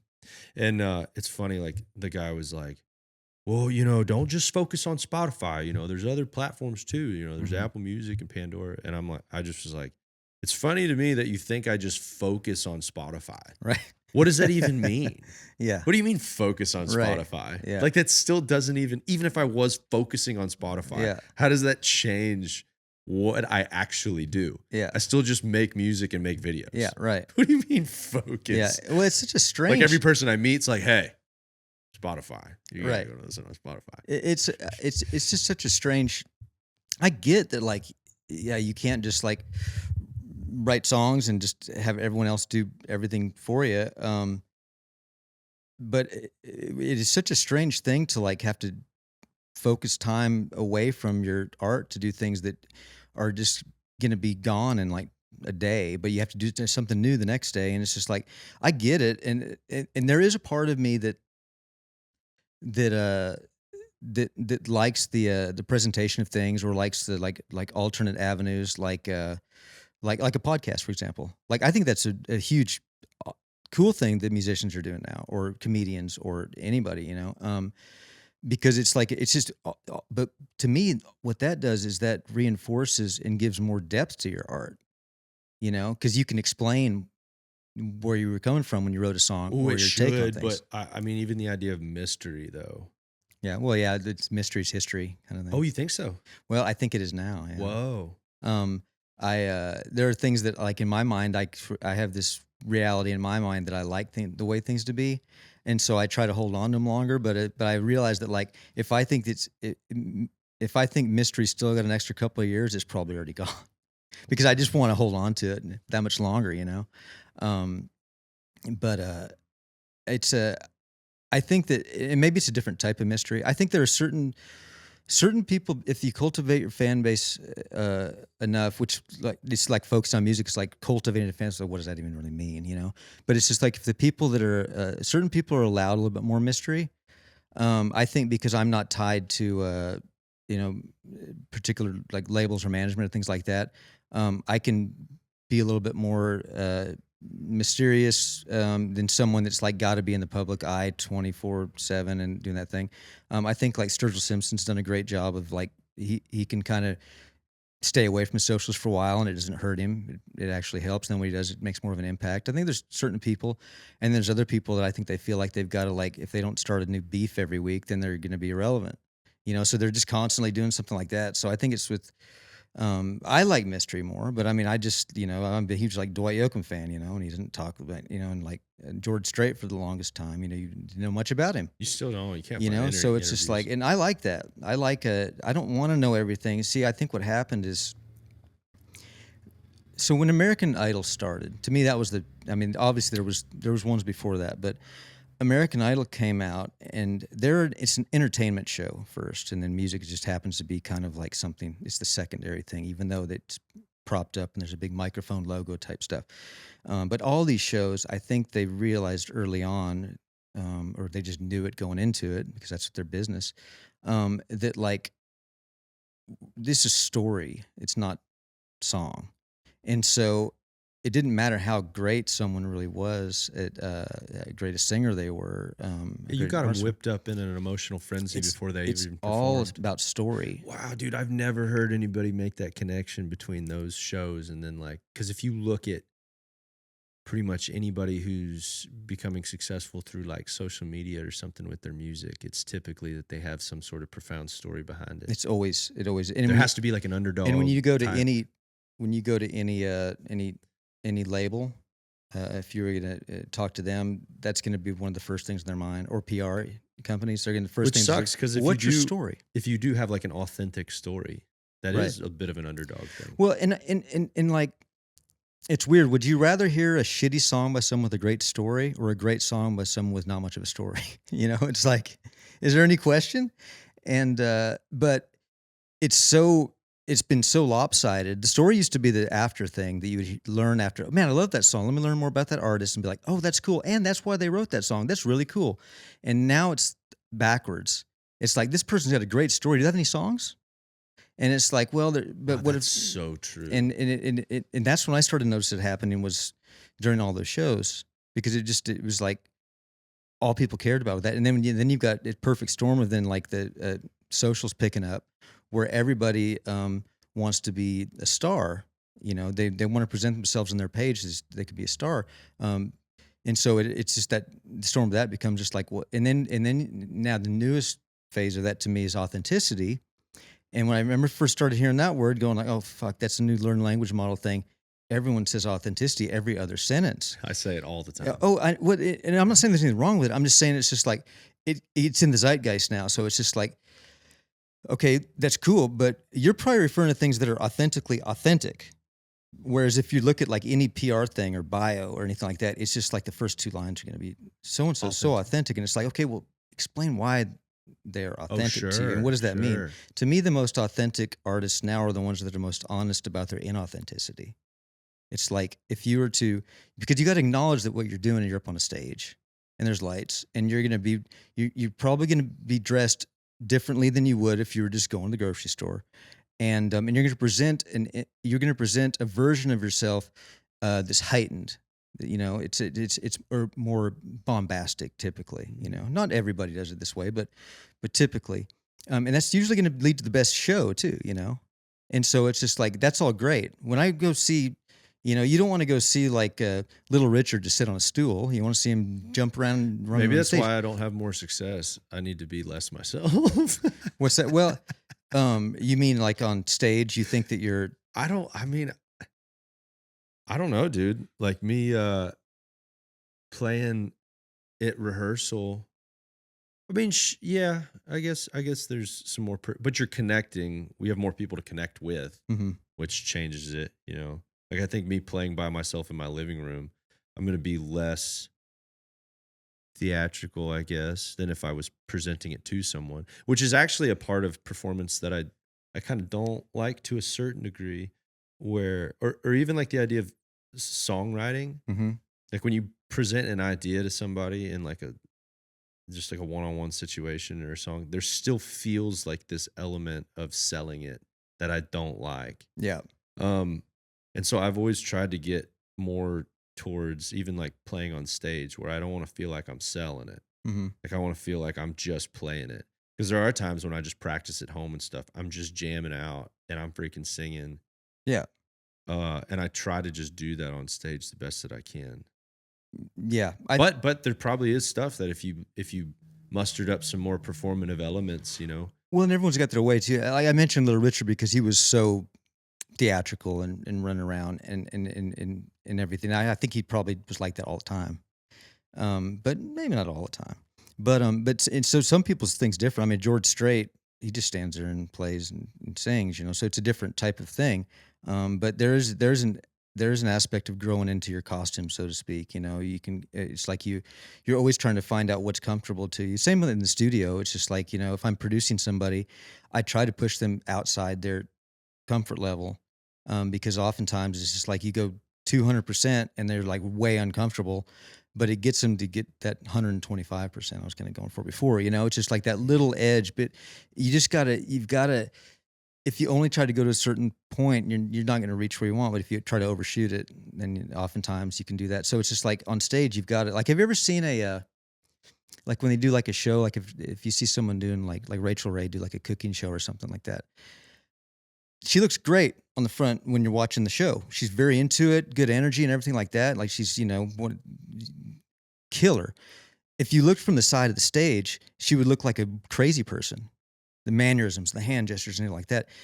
And you got to amp yourself up to get into the spirit of doing that. And it's kind of the same, I think, it's not like it's not, it's a type of acting where it's just like, close cameras and you can be subtle and stuff like that. And then there's like theater where you've got to go over the top. And so it's like, if we're doing like if you're playing a song and it's being recorded and videoed and you can hone on nuance, you need less of that stuff. It is the subtleties. But when you're on a stage, everything's got to be a little bit more over the top to express the things that you want to express, That's such a fascinating phrase. Like authenticity is realizing how inauthentic you are at times. Well, and acknowledging it, or because there's a lot of people that like they know that what they're doing is a shtick, which, and to a certain extent, there's elements of shtick to everything that we do. It is show business after all. But yeah, but shoot, even real life, in real life, like you meet your middle school Spanish teacher at Walmart. Yeah. That conversation's still going to have a little shtick to it. For sure. And there's also the pleasantries, like we were talking about before. There's a little bit of things that go along with that. So it's that be inauthentic. It's like, well, yeah, I guess technically. The only thing that I'd ever like, and I don't care that much, but I just think it's funny, is when people are. It's like you're obviously not the person you're presenting. You might one day be, but like just because you wear a hat doesn't mean that you're a cowboy, It's just like, and that's okay. There's nothing wrong with that. If you're expressing something with all clothes are as a form of expression, and a way to keep you warm and not, and so it's like everything you're doing is representing something that you want your music to represent. So it's just like if someone's wearing like my parents rodeoed, like I was about 8 years old. I started playing baseball. So it was just like, okay, I wasn't going to like follow my parents' footsteps, but it's like, but I'll wear a hat on stage, and around town or whatever. Musically, it represents a lot of where I come from, and it represents. There's a cowboy American aesthetic that I feel like connect to with music and just and so it's just like, so it makes sense for me and I'm comfortable doing that, But it's like I wouldn't go around telling everybody that like, yeah, I'm a real deal cowboy, It's just like, but I do see people do that. And it's funny. It's got to be really funny to you. But to me, it's just like, that's cool. But let's be honest here. It's just like, yeah, you maybe worked on a ranch for like a few months. Why don't you just back off a little bit and just like, you're not an old cowpoke, It's just like, but you see people do it because it works so damn well. Because people want, typically, I think a lot of people are attracted to the parodic version of whatever genre it is. They want to see. It feels a lot like what happened in hip hop, where all the authenticity in the music came out of truly being from the streets, right? Gang violence and like that whole thing that came out of that world. Yeah, and I'm like, dude, I don't know anything about that world, so I'm sure I don't want to like talk about something I don't really like know about, but it was like the street cred thing. So it was like if you weren't really from the streets, they would call you out on it and be like, "This guy's a fake," Now with like the cowboy thing being like in the popular zeitgeist, we're having that as well, which I think is actually cool because anything that has like deep roots Yeah. in like Americana Right. and it has some depth to it, like even though like the hip hop culture isn't something that I'm super into, like I do think that there's more positive values that come out of cowboy culture than like For gang sure. street Yeah, violence. for Obviously, sure. make no mistake though, it's a part of like American culture, Yeah. and it has depth and it does have roots. Very valid art form. Yeah, and so I think out of that, when things become popular out of those, there is a lot of like you're trying to search for like credibility through it, you know. But like during Bro Country, there Mhm. was zero accusations of like, I mean, yeah, people would have the, oh, that ain't real country, that ain't country, and even that has. You don't even have a brother. Yeah. You have no friends. Right. There's no way. But there was some really shallow stuff that came out of that, where it was they were like trying to have this like deep roots of like Yeah. Americana, where it would be like, you don't know how to, you know, freaking, you ever bait a hook? Right. And it's just like, but now we just make fun of that because it had no, it's just so stupid. Right. Yeah. Yeah. The cowboy thing has such depth to it, in the same way that the hip hop stuff does, that it's like, I mean, people get very fired up about it. Mm-hmm. Like any clips that we cut about cowboy stuff, it's like people lose their freaking minds. Or When you- stuff that I post. I mean, even at the same time, it's like, I'm not a cowboy. Like Were in the- the sense of like cowboy for a living. Like I know guys that Right. that Yeah. day work or they work on ranch. Like that is Yeah. what they do. Right. And like I don't do that. I mean, like I shoot podcasts and talk about it sometimes, Mhm. but like I can half-ass swing a rope and I can half-ass ride and You I shoot can horse. shoot horses. Yeah. But it's like, yeah, I mean, so compared to most people, yeah, like I'm a cowboy. But like compared to a lot of the people I know, like hell no. Like I couldn't hold a candle, right? But yeah, there's like varying degrees But to it. And that's like, it is exactly why that's an authentic statement, because you're Sure. acknowledging where, you know, not discrediting anything yourself, but you're acknowledging other people that may be more so, you know. So it's just like, but I think in music it's funny because it's like you end up getting a very Branson version of everything, you know. It's the very dude, that's a great way of and it's just- describing it. it's just like, oh well, that's cool if you're gonna have one song in your playlist and that's the one you like because it represents all that thing, and it's like that's the weekend that you put on the big buckle and the hat and kind of one time a year you put on your boots and go do it, and that's what you like. More power to you. Hell whatever. yeah. But if you really want the real deal, there's other things out there. to Well, listen to, you know? ironically, like some of the people that are the most opinionated about specifically the cowboy thing are people that don't come from it at all. Mhm. And they have the Bransonized version of Yeah. it. And like, and then they're the ones, they're like almost become the defenders of, oftentimes when I get the thing like, sweet hat, you a real cowboy, that's not coming ever from somebody who's like actually cowboy. It's probably someone in East Nashville or something. Yeah, it's like the defenders of all Right. that is authentic Yeah. are the very ones that, and so now I've started like, I'm like, well, if I wasn't, would you know? Or if I Right. was, would you even know? Like if I told Right. you how I am, would you know? Like, Yeah. no, you wouldn't. So why are you even asking me this? And what is always so funny is typically a lot of people that are like the biggest fans of that, and there's nothing wrong with it. People like what they like, and that's cool. Yeah. But I think a lot of people they're trying on different personas because they're probably going through like, do I like this? You know, we lived in Nashville. You know, you go to East Nashville. I remember a couple times we went there with, you know, just being out. You just see people like, oh, I remember last year they were like a grunge kid, and like see him the next year, and it's just like, oh, now you're like a cowboy guy, but not just cowboy, like Furlan Husky 50s cowboy. You know, it's like, and it's just people trying on different things to see what works for them, and that's like totally cool. That's It's just part people, of growing up. It's too. totally part of Yeah, growing yeah, up. yeah. And things change in life and you get into different stuff.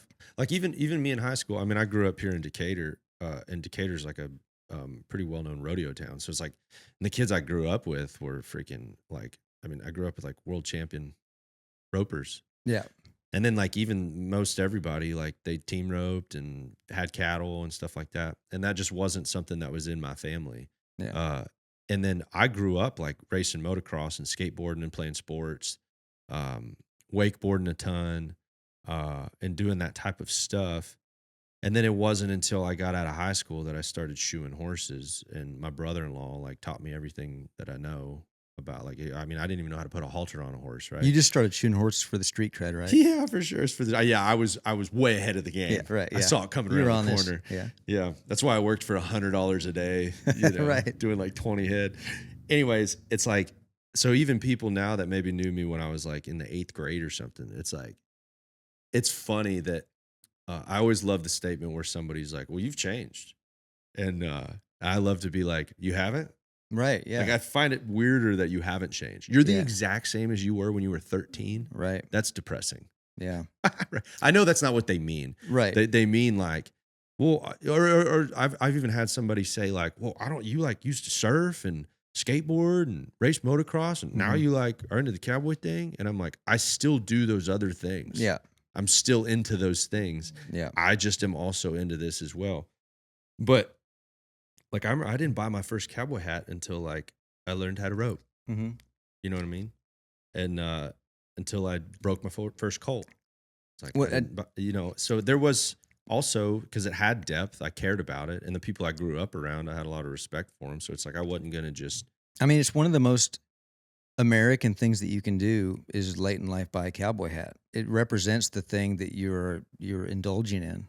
You know, America represents like you can come here and you can be whatever you want to be. You can start a new life. You can like you can create kind of it's like you don't like your life, change it. You know, you have every opportunity to do it here, and that just American aesthetic of just like the open range and the Wild West and just like go out and to become something. I mean, it's just better represented than a cowboy hat and a pair of boots. It's like, and I like the look. Like It is, yeah. if somebody was like, "Nah, I ain't a cowboy," but they got a freaking sharp hat on, and I know they Right. like took some time on it. It's like, hell yeah, dude. yeah, no, I mean, clothes in general are just kind of funny anyway, and it's just like Yeah, the whole topic is kind of weird. well, I mean, Why do I starch my jeans? It's the most ridiculous thing in the world.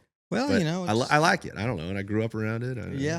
yeah, I mean, it's just another form of expression, and I think people that like if you're a songwriter, if you're an artist, then your clothes are going to be one more way that you can express yourself. Everyone's trying to express themselves, I think, in different ways. I think that like, and I see it all the time.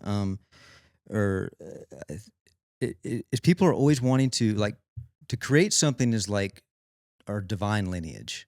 You know, we come from like the greatest creator, so that is in us to want to create and want to make things. And so everyone, even if they say like people come up and they'll be like, "Man, I wish I could play music. I just don't. I mean, you're so lucky that you have that talent." Blah, and it's a really sweet thing for them to say that, but it's like, well, there's something in them that they just haven't found that they can express themselves creatively in. You know, like I look at like a motor in a car, and it looks like nothing to me. I couldn't fix a car.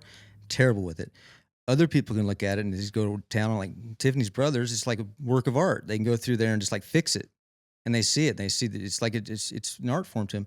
It's just like certain things are more like your entertainment and other things, but it's all just creative. It's just like, how are you expressing yourself? You know, people can be creative doing anything, and find that, but people are wanting to express themselves. And I think that like, that's great. I would just like, one of the things that I would try to, if I'm able to inspire people to do anything creatively and just like to not think that like they just don't have that in them and just realize that everyone does, it's just a matter of just continuing to find it, then I would be very happy with that. But just like, yeah, it's just something that, I think everyone's an artist, really. I just think there are a lot of artists that never discover what their art is. Yeah. I don't know. This is probably a weird statement, but I don't know if I've ever actually talked to somebody who has said so many things that I've said before, like to myself. There's been like 4 or 5 things that like I feel like are pretty original thoughts that I've had Yeah. that you've said. Like that last one about like I don't know. I don't have a ton of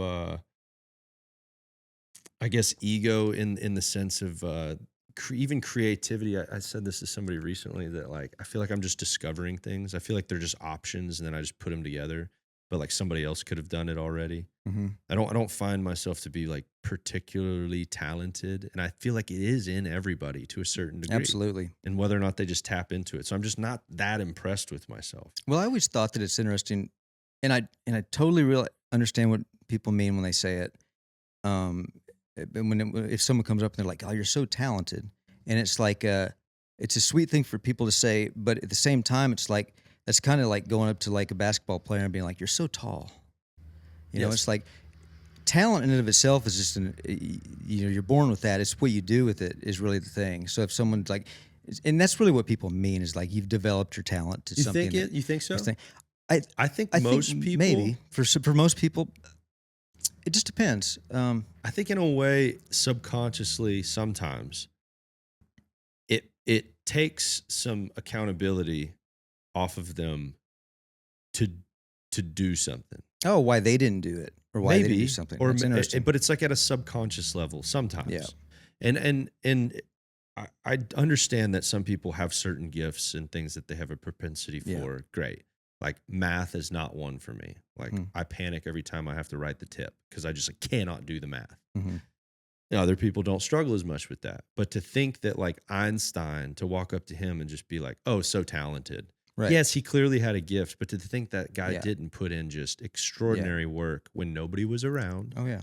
That's why I've always found really successful people, regardless of what they do, Mhm. totally different industries, could probably all have a meal together and have great conversation because there's this unspoken acknowledgement that Right. we've all done a lot of work that nobody will know about and nobody will understand to get where they're at. And it does feel like sometimes they don't want the accountability to accomplish anything. So it's just like, oh, must be not, oh, I wish I was that good at the guitar. And it's like, well, I understand what you're saying, but like I spent just thousands of hours in front of my computer screen looking at a guy's hand, like, how is he doing that? And then trying to copy it and just practicing it over and over and over. Now, that inward perseverance and desire and like just even strength to keep going and keep trying, that every last bit of that comes from God, you know.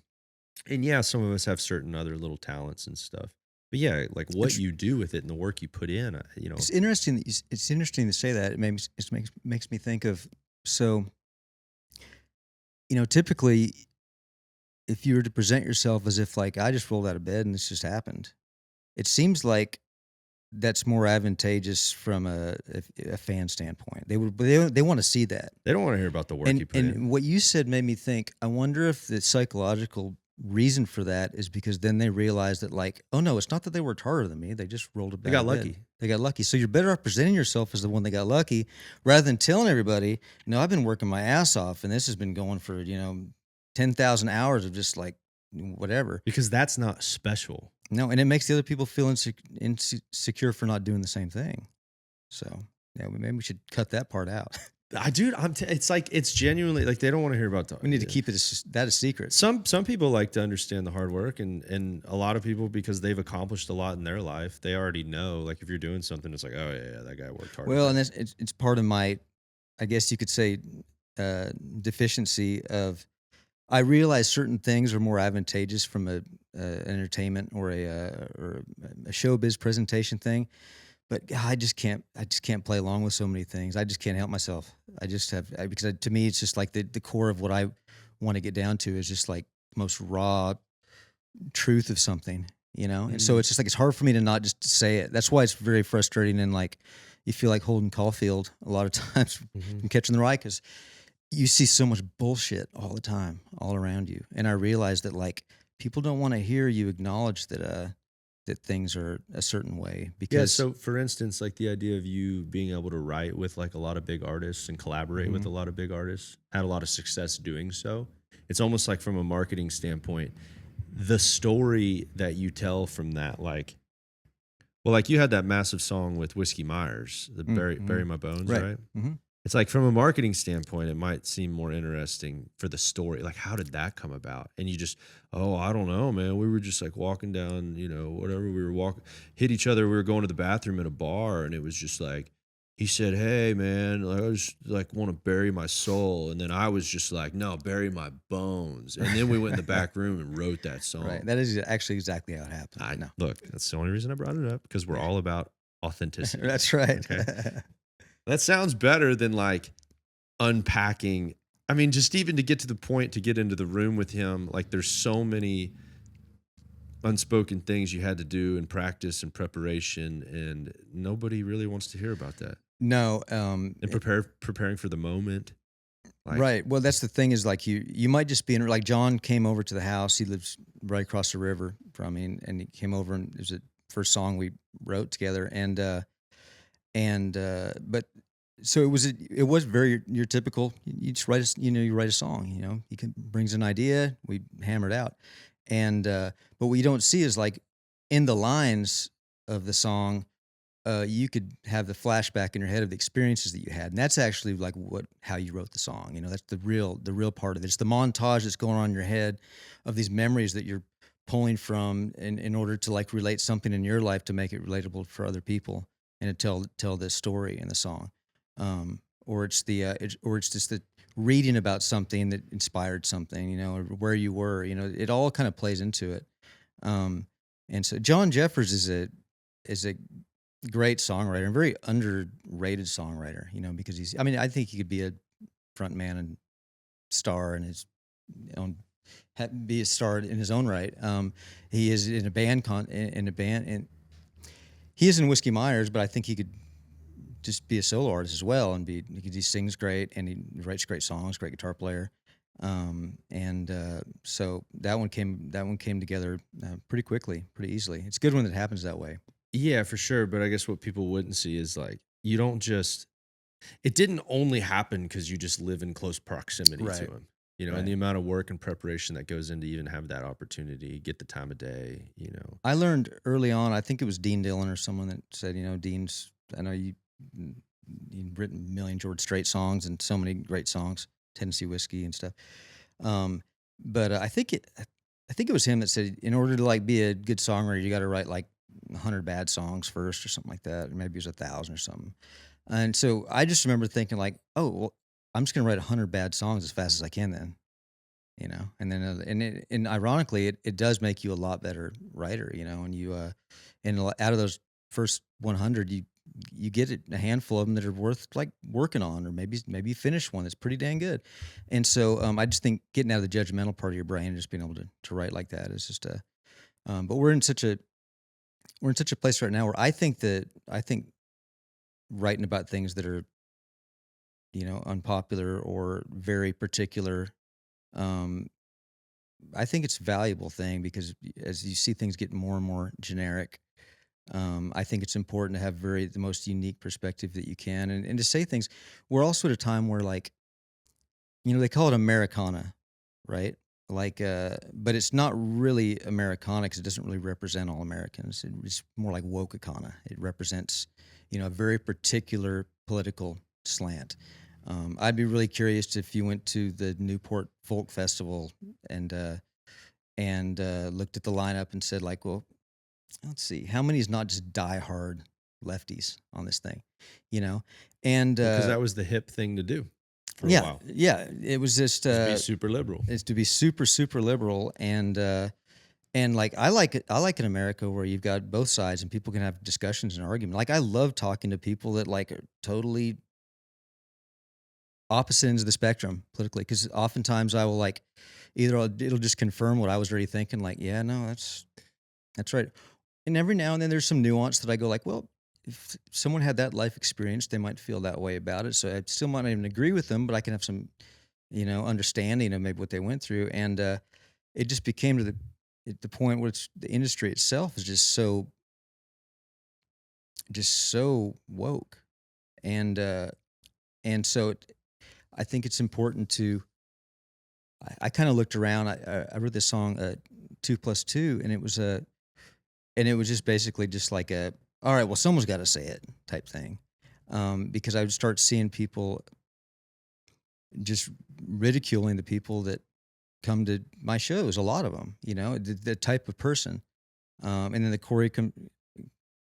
Compatore. I say his name wrong every time. Corey Compatore. When he died, I saw people like talking shit on him, and it's just like, this is not the America we need to be in. We need to be able to, like, whether it's like with Charlie Kirk, that you can get online right now, get on the crazy blue sky, and there are people just celebrating that a guy got shot for wanting to have conversations with people or having an opinion that they disagreed with. Yeah, and so on the flip side, like I remember when Obama got elected,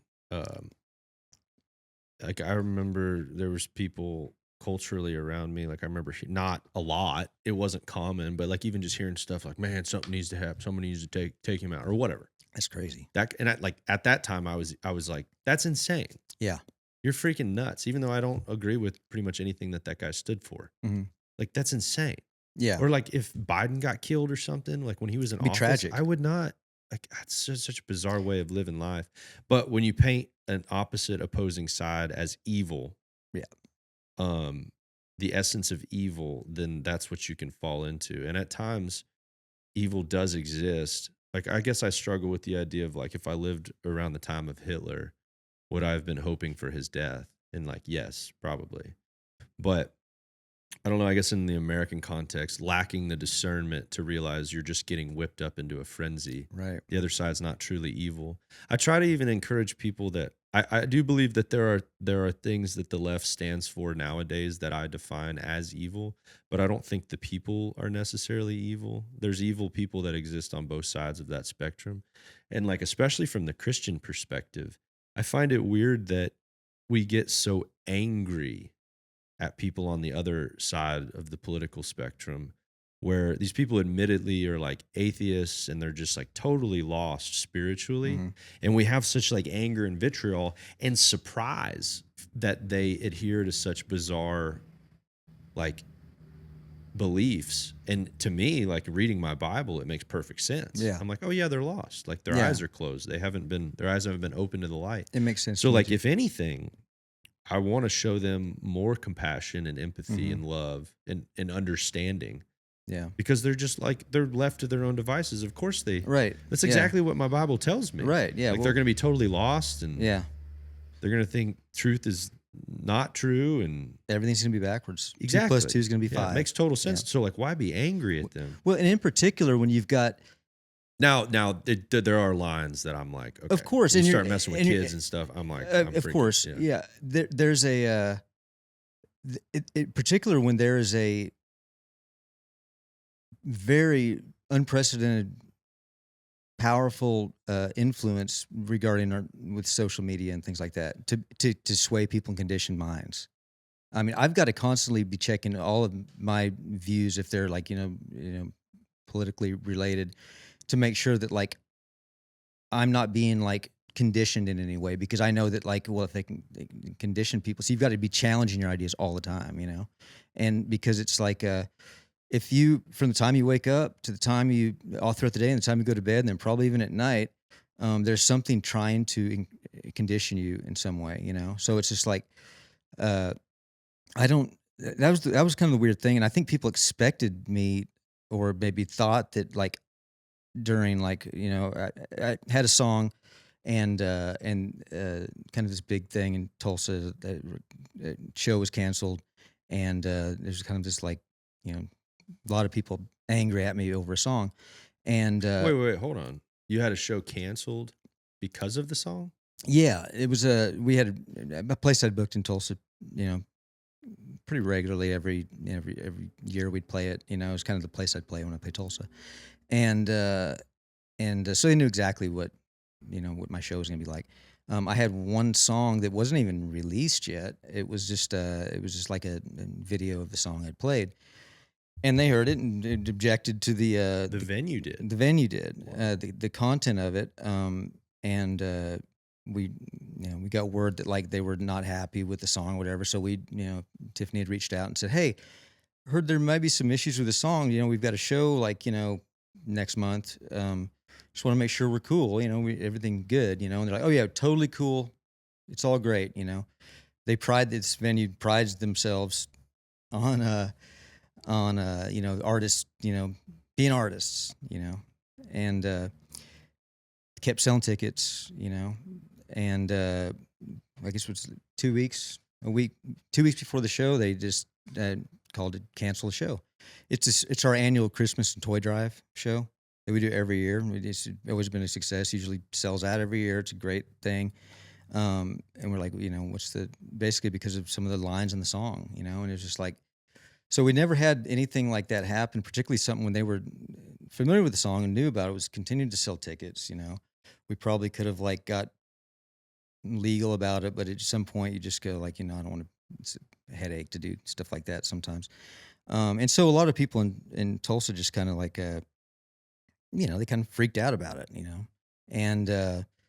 and so it was a lot of people online. It was the first kind of time I'd experienced people like, being on the other end of like, every slur imaginable, every, people. They were mad at you. Yeah.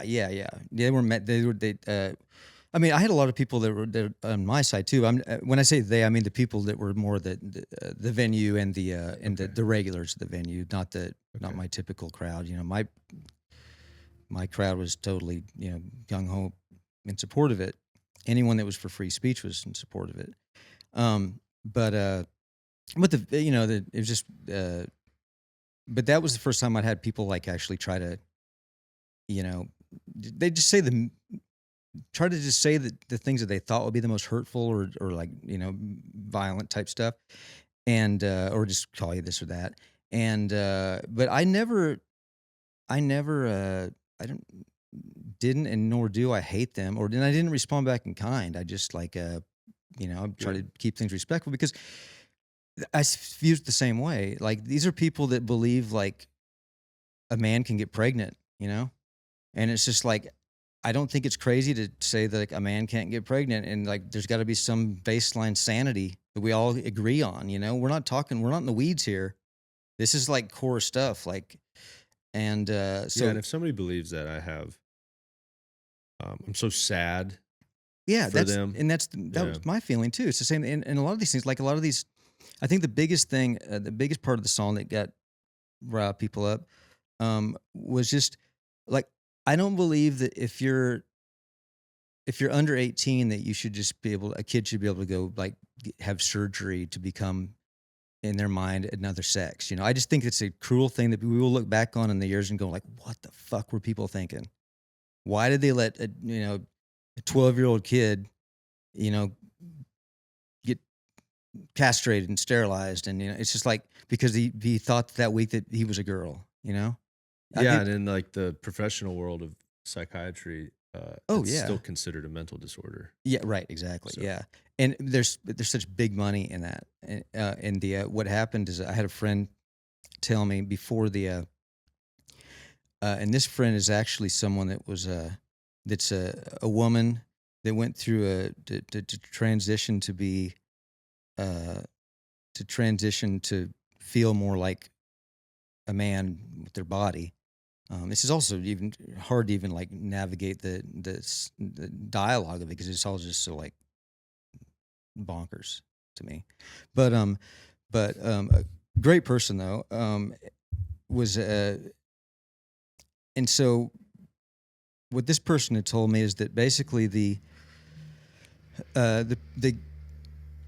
gay rights had been fighting for a long time to get things that they wanted to have accomplished. And so there's a lot of money in that. A lot of money was raised, a lot of big charities and things like that. They basically got everything that they wanted. They can get married. They just, no one, no one cares really if someone's gay. It's just like, who cares? And, but then there was that absence of raising money. There's a big business that didn't really need the money. So they had to kind of figure out a place to put it, and they put it in the trans thing. And they started going into their new cause was like, oh, well, let's put money into like trans rights, and then let's keep creating letters. The more letters we got, the more money we can like raise on behalf of, this type and this type and this type. And it's just like, and man, if you're an adult, you can do whatever you want. You can live whatever life you want. I'm not gonna like, it's not for me to tell someone else how to live life. I obviously have opinions of things, and I have like well, that is a two-way street, right? Yeah, okay. I'm not gonna like tell you can't play dress up by yourself. Right. But you can't tell me that I have to acknowledge it as Right. as Yeah. You can't compel my I guess speech. it's always pitched as like that means then that we're going to be mean to them Right. Exactly. and we Yeah. hate them. Yeah. That's not the case. Yeah. I just don't want to. I'm not going to play into the delusion of it. I'm not going to be mean to you. I'm not going to make fun of you. I'm going to like try to do. I'm going to love. Love my neighbor as best I can. Doesn't mean that I have to like something. You speak the truth in love. That's right. Yeah. And that's the thing too, is I think people that like, they only view one sense of love, and it's like, well, what about tough love? Cause sometimes it's like everyone believes that, or not everyone, but it's like, there's this stereotype that like Christians are very meager and weak, and that they just need to be like quiet and like go along with everything. It's like, no, it's like, there are times whenever, Christians need to be powerful and stand up and like fight for things, and not just Yeah, be bold. be bold. Exactly. And so I, uh, and so I never, I feel for those people, and I feel like they're the same way that I feel for people when I'm walking down the street and there's a homeless person that's just talking to themselves and screaming, even if they're screaming at me, it's just like, all I realize is like, well, they're not all there, or there's something wrong. There's something mentally going on that's an issue, and not from a condescending like position, but just from a true like genuinely feeling for that person and believing that like they need help. And so that was my take on it.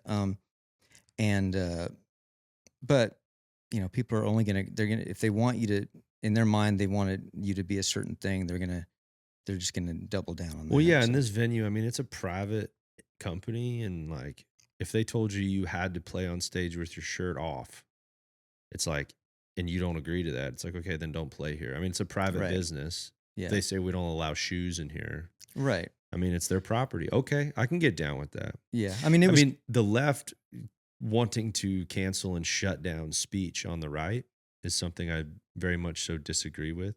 I'm hoping, because of the shift that's happening like culturally, I do Mhm. feel like more conservative traditional values are becoming more popular, yeah. and there is a shift that's happening. And I hope that we don't fall into the same temptation of just shutting down the speech of the crazies, Right. because like I'm not scared of what they say. It's not true and it makes no sense. And the only way that you can combat that type of speech and those ideas is to get them out in the open. Oh, Like, yeah. say it. Go ahead, say it. I'm cool with having the debate because like my ideas are going to Oh, win. usually they can make your case better than you can, because Exactly. it's so absurd. So I typically try to encourage people, like, don't shut it down. Like even a business, whatever, like I don't want to fall into that same temptation of, and it happens like on the right, where if we see something crazy on the left, it's like, let's cancel it. Let's get rid of it. We shouldn't be saying that. We shouldn't be talking about that. Yeah. It's like, I think that's dangerous. Obviously, like I don't want to spend my money with companies that I don't support their values. Yeah. Totally get it. It's your right as a consumer. But like, I want the bad ideas to be out in the open. Yeah. It yeah, scares me when that stuff goes in the underground. And the biggest thing is like, particularly in music, it's like you want to be able to have people not be afraid to like support whoever they want to support. Not just the person on your side that's the approved person to support. You want to be able to have people that can just talk about and support and whoever they want, but it's not the way that it is right now, because you will definitely get less opportunities. And I don't know how it works with the streaming services. So I don't know who's really picking those things, or if it's probably more a computer than anything. But I don't know if the computer's politics is. But I just got to a point where I was just like, and I'd always kind of in my songs always express the same views, or express views if I thought they were worth expressing.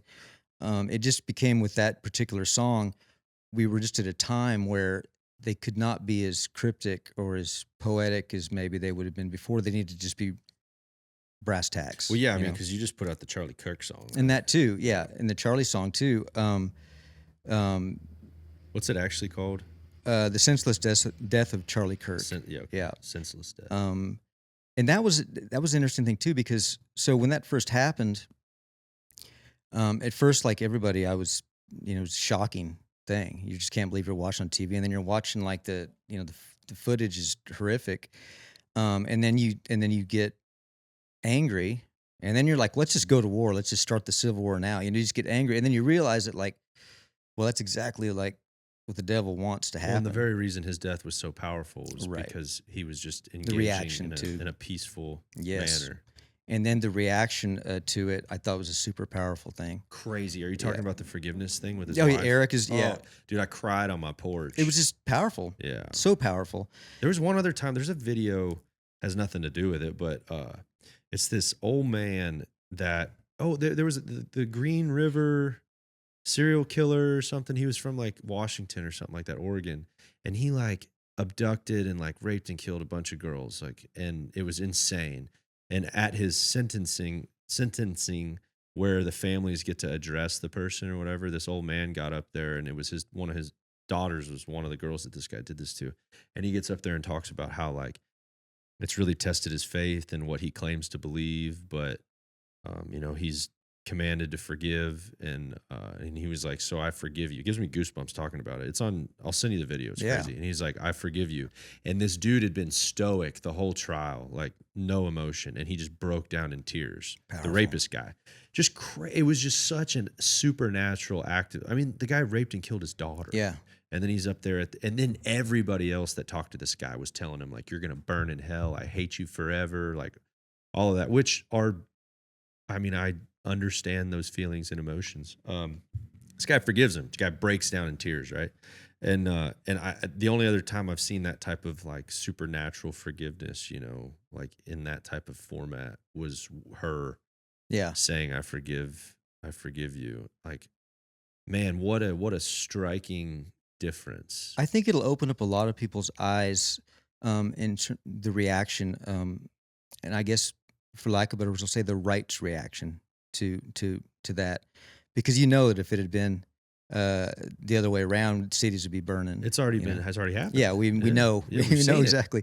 And so it's like, I think it'll open up a lot of people's the many sensible people that like are more left politically, of going like, maybe I just think it'll open some people's eyes in terms of like, the rights. It's not like, the right is all evil. No, you're the party of love, and right? Like, you love everybody, but like love on display. Like, what does that actually mean? Just so wild that, like, MAGA is basically the old Southern Democrat. We're just totally. You think so? I do, because yeah, like racist. No. Oh. Not all Southern Democrats are racist, bro. That's where it all came from. No, but I'm saying the people that listen to like Alabama. Okay. And then I'd picture the Alabama Confederate flag on the thing. But, yeah. See. But, no. Well, but, see, that's like even what Eisenhower, right? He was like. Well, the typical Southern Democratic values of just more. It was more like hard work and like that kind of thing. They were catered to for the longest time, and then by the Democratic Party, and the Democratic Party just stopped caring about them basically at some point. Yeah. And so the disenfranchised Southern Democrats have, in a lot of ways, have become MAGA. You'll see them out there, and it's just like, you go ask their views. Like I played an event, a Maha event in D.C. Called Rescue the Republic, and a lot of the people there were basically disgruntled old school Democrats. Interesting. And old school Democrats. Old school Democrats, yeah. And so because you're talking to them, and they're all about free speech. Yeah. They're all about as long as someone's not bothering you, it's like, leave them alone. Well, it's shoot, like most of the things that like Obama stood for, even stuff that Hillary Clinton campaigned on, are things now that Trump says it and he's a racist. Exactly. Like, it's freaking wild. Yeah, if you look at the number of people that like Obama deported, way more. It's just like, but I think people just, we get in our echo chambers, and people, and so I just think that there's a sensible American that might have political leanings on right, maybe fiscally, maybe left socially, or vice versa, whatever it is. Dude, I'm so happy we talked about religion and politics. Growing up, that was like, you're not supposed to talk about it. Right. People still get squirmy about it a little bit. But I think that's the only way that we end up in the situation that we're in. Yeah, I think it's good for people to be squirmy just a little bit. I think that it's the way that things are going to get fixed, I think, is if people just talk more. Yeah. You know? Like why the things that should be the most important to you are the things we're not supposed to talk about. Right. But I guess the idea is that I think people are typically just worried because it's going to get like out of control or heated, or they don't want to hurt people's feelings and stuff, which I understand. Yeah, I understand. But people say oftentimes, there's just so much division. There's so much division. And it's just like, I understand what they're saying, but I think we need more division. But not division between like Americans, but division between like what is like good and what is evil, what is sane and what is insane. We just need to not tolerate so much just for the sake of being tolerant, you know, because it's just like, if you just want to just like say, oh no, that's okay. That's it. That person wants to like dress up like that and you need to call him a cat. At some point we need to go, no, we need to like put an end to that shit. It's like, if you want to do something in your own life, that's fine. As soon as it affects me, or as soon as I got to call you that, or as soon as like I'm walking around the store and you're crawling in a furry costume, it's just like, we got to just as a society just be like, we're not going to put up with this. Come on. Yeah. You know, and so we need more division. Whereas like regard. a private business, well, I guess Walmart's not private, but their property is. Right. So it's like they can ask somebody to leave. Yeah. And I think that should be totally okay. Yeah, it should be totally okay. And it's like, and if No, you're not crawling around on the floors. If there's a company that wants to hire every employee as that, it's like, fine, I just won't go to that company. Yeah, you know? you're probably going to go out of business. Yeah, exactly. Yeah. And so I just, I don't know. I think that there's like, I can talk to people that like, we don't share, you know, views on all day long. I enjoy it. It's some of my favorite conversations I've ever had is people that like, have, you know, it's always from a place of love and understanding and not trying to just like one up or like get a sick burn in, you know, on somebody. And that's what it's become so much, but, I don't know. And I think that in music too, I don't really understand that. I don't understand the shut up and sing thing, you know? I mean, obviously if people have looked at my catalog, they realize that, but because I don't know because you're a musician, you have any less right to speak up than anyone else that's whatever job, you know. Now, there's a time and place for things. I get that. You know, you don't want your plumber to be talking about politics the whole time, you know. You don't want your school teachers to be bringing up politics too much. So there's time and place, but it's like, it's literally your job is to express your ideas. Yeah. You know, it's just like, so it's like, if you can't in that regard, if people don't want to hear that, they won't come to the show. Now, I will say this, in my show, in a 90-minute show, there's maybe like 1 or 2 songs that are like more overtly, you know, political songs, you know, and it's going to be about like a guy that like got shot for, you know, wanting to have conversations, you know, or it was 2 + 2 during that time, you know. I don't play it so much now because it's like, a lot of it's outdated, frankly, you know. It's like things have changed. And so half the parts of the song are just not is relatable anymore. But, I've just never really got that whole notion of like, so you're going to already start from a notion that you can't express whatever you want to express, you know, in a song. It's like, I just don't understand it just it. makes them uncomfortable. Yeah. Which is okay. But isn't that the point of the artist though? I mean, Woody Guthrie, it was his quote, you know, to make the uncomfortable people comfortable and the comfortable people uncomfortable or something to that extent. He said it Wasn't he in a like different a way. communist or something? Yeah, basically, I think. He was, I mean, he's the darling of like a lot of people on the woke left, you know? So it's always, you know, they'll always go to that, but it's just like, what if it's someone with a different opinion? Are they cool to express it too? Or just Woody Guthrie? Oh, it's just his, You know? because you It's like just his Woody ideas. Guthrie. You know, I always thought it was funny though, the thing with, because this will always happen if you really want to get to draw someone's ire, that's like if you're in like a drawn ire mood, you know, if you, is like a lot of the people the proud folkies, and I love the old lefty folkies, you know, the Pete Seeger type folkies that are just very just like, you know, vegetarian Pete Seeger folky thing. It's great. Nothing wrong with that. But like, but you want to say like, you like Woody Guthrie, like this land is your land, this land is my land guy. It's like, yeah, I love Woody Guthrie. It's like, cool. What do you think of Native Americans? What about that? Is it whose land is it then? It's like, it's just so fast you can get into, it's like if you don't look at nuance or actual history and just go with just because that's supposed to be your guy, it's just like you can't acknowledge that like the other thing that's just so blatantly contradicts your worldview, you know? And so it's like, I just think it's funny when it takes like 2 questions for people to start Oh, their entire worldview just It collapses. just collapses, and it's like, Well, I have started just taking it even further because a lot of times people that are on like a very woke left type thing, a lot of them are like atheists. yeah, And in my experience, man, that is and I just go straight for it because it's like you're making all these moral assumptions and moral claims on good and evil, what's right and what's wrong, right. based on what objective moral standard Yeah. outside of space, time, and matter gives you the right to say anything is good or anything is evil. Because, like, according to your actual worldview, we're just nothing means anything.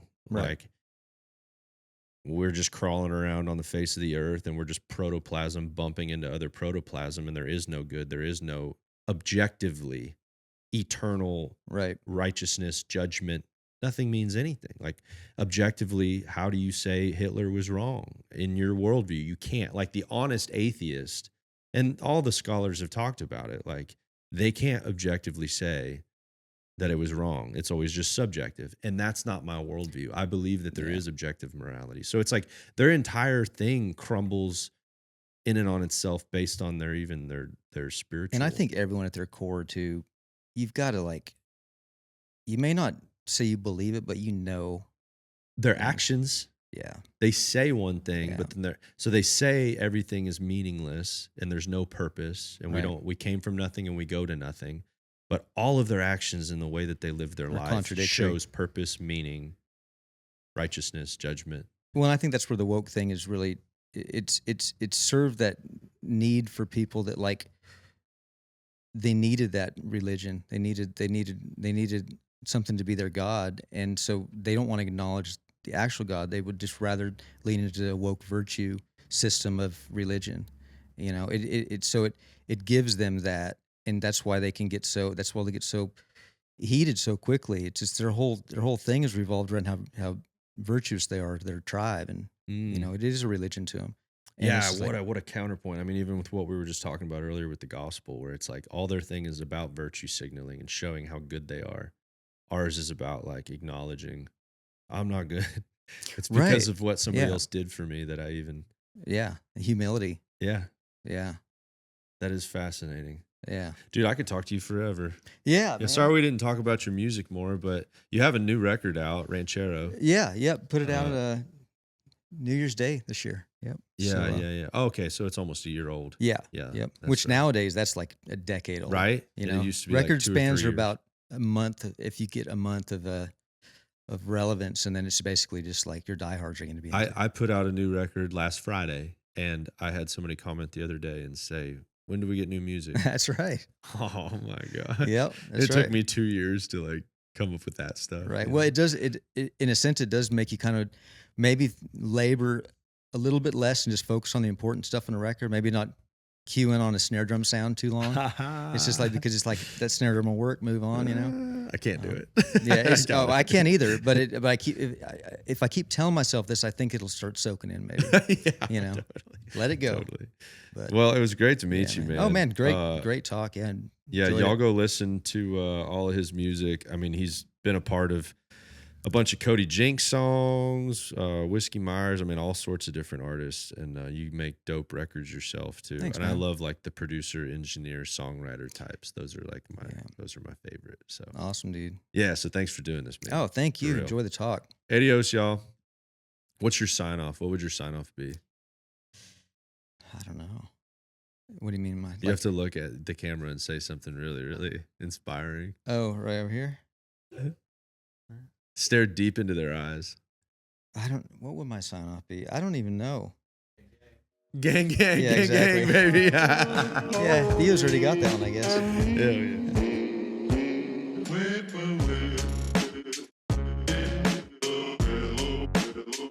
Sing